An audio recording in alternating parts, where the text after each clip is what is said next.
आज की कहानी शुरू होती है अमेरिका से।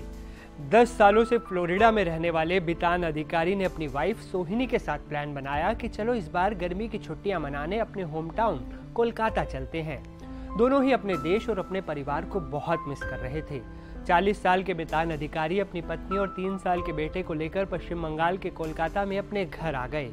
कोलकाता आने के बाद उन्होंने सोचा कि क्यों ना इस बार मिनी स्विट्जरलैंड यानी कश्मीर की वादियों में घूमा जाए, समर वैकेशन को खुलकर एंजॉय किया जाए।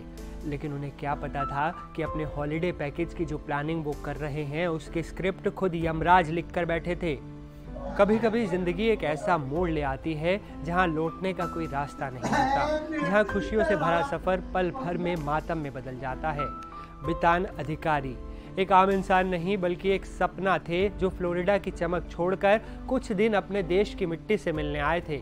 कोलकाता लौटे थे अपने लोगों से मिलने, अपनों के साथ वक्त बिताने। वहां से वो अपनी पत्नी सोहिनी और 3 साल के मासूम बेटे हिरदान के साथ कश्मीर की खूबसूरत वादियों को जीने निकले थे। पर क्या पता था कि वादियों की ठंडी हवा में मौत छुपी होगी। बैसरन वैली, जिसे लोग प्यार से मिनी स्विट्जरलैंड कहते हैं, वहीं हुआ वो कायराना हमला जिसके शिकार बितान भी हो गए। और उनके मासूम बेटे की आंखों के सामने एक पिता हमेशा के लिए खामोश हो गया।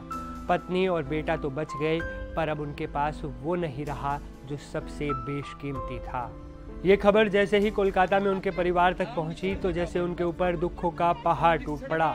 बितान की माँ का तो जैसे सब कुछ लुट गया। वो फूट फूट कर रो रही हैं और कह रही हैं कि उनका ख्याल रखने वाला चला गया।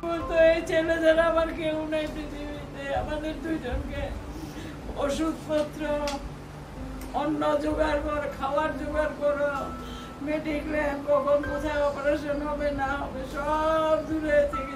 এই ছোট ছেলেই আপনাদের জীবনকে দেখভাল করতেন? ছোট হ্যাঁ, রিটায়ারের পরে আবার হ্যাঁ রিটায়ারের পরে সংসার চালাতেন এই ছেলে। হ্যাঁ, সব করতে और কোনো त्रुटि नहीं। वहीं बितान के बड़े भाई ने मीडिया को बताया कि मैंने सुबह ही अपने छोटे भाई से बात की थी। उसने कहा था कि कश्मीर से लौटने के बाद एक लॉन्ग वैकेशन पर प्लान करेंगे, लेकिन किसी को क्या पता था कि काल ने उनके लिए कुछ और ही प्लान कर दिया है। उधर मुख्यमंत्री ममता बनर्जी ने कहा कि शब्द नहीं है मेरे पास इस दुख को बांटने के लिए। सरकार पार्थिव शरीर को लाने की तैयारी कर रही है, लेकिन जो चला गया वो वापस कैसे आएगा। बितान अब नहीं है, पर उनकी कहानी रह गई है। एक माँ बाप की अधूरी गोद, एक पत्नी का टूटा हुआ सपना और एक बेटे की सूनी नजरें। शब्दों से नहीं, संवेदनाओं से शेयर करें इस वीडियो को। पहलगाम से जुड़े हर छोटे बड़े अपडेट के लिए आप बने रहें एनडीटीवी के साथ। इस वीडियो में फिलहाल इतना ही। मुझे असीम को दीजिए इजाज़त। नमस्कार।